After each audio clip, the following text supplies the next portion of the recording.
Best view ভাই, best view ভাই, best view. This guys দেখেন,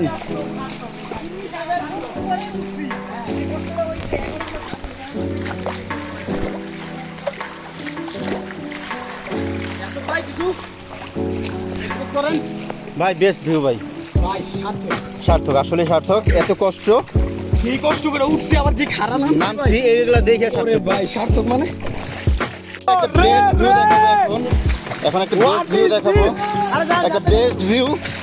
this is the view, this is the real view ভাই। Nature কারে বলে, this is the nature of the beauty of the nature. যাকন ইংরেজির মা কি আঁক অবস্থা, এই হলো অবস্থা। Best view. ও হ্যাঁ,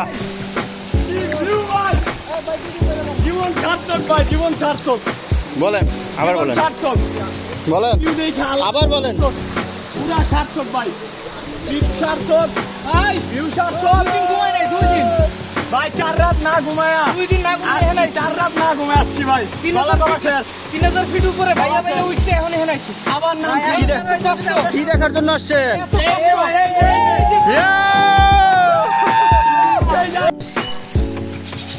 আমরা এতক্ষণ একটা ঝর্ণা, খেলাধুলা, গোসল, তো পুরো একটা ঝর্ণাতে এনজয় করলাম। তারপরে আমরা হচ্ছে অন্য ঝিরিপথ দিয়ে আবার হচ্ছে গিয়ে অন্য একটা ঝর্ণার পথে আছি। আর সেই ঝর্ণাটা হচ্ছে এটা।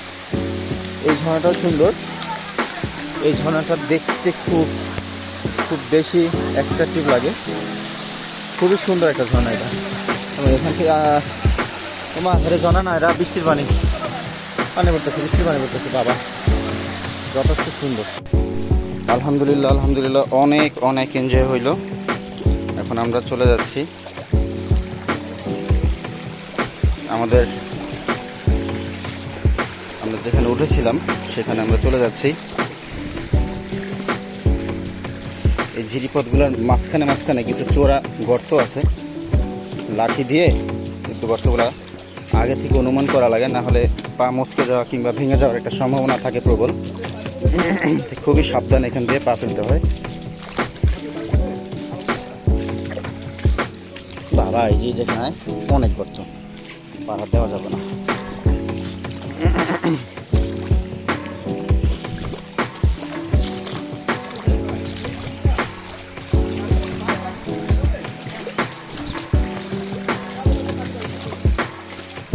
আলহামদুলিল্লাহ অনেক এনজয় করলাম আমরা এখানে এসে।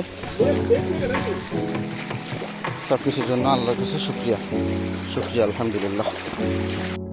তো আলহামদুলিল্লাহ আমরা এখন পর্যন্ত পাহাড়ে উঠলাম, তারপরে ঝিরিপথ দিয়ে হাঁটলাম, ঝর্ণায় গোসল করলাম, কয়েকটা ঝর্ণা দেখলাম এবং সব কিছু পার করে এখন আমরা আবার সেই আগের জায়গায় চলে এসেছি।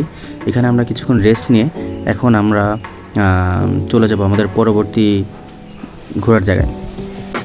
তো পরবর্তী স্পটে যাওয়ার আগে আমরা আমাদের দুপুরে লাঞ্চটা সেরে ফেলি।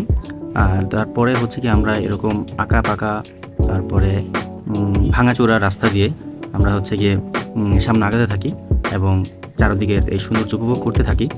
আর দেখতে আমরা হচ্ছে গিয়ে চলে আসি আমাদের নেক্সট স্পটে। যদিও এই জায়গাটার নাম হচ্ছে গিয়ে অখিলপুর বিচ। তো অখিলপুর বিচটা আমার এখানে প্রথম আসা এবং এই জায়গাটা যথেষ্ট ভালো। তো গাইস, এখানে আসার পর আমরা রীতিমতো অবাক, তার কারণ হচ্ছে যথেষ্ট সুন্দর একটা প্লেস আর আমাদের সবারই মন ভরে গেছে এখানে এসে। আর তারপরে আমরা এখানে হচ্ছে গিয়ে ফটো সেশন করলাম, তারপরে রাত্রে খাওয়া দাওয়া করলাম, আর তারপরে রাতের গাড়িতে করে আমরা আবার ঢাকা চলে আসলাম। তো গাইস, কার কেমন লাগলো আমার এই মিনি ব্লগটা সবাই জানাতে ভুলবেন না।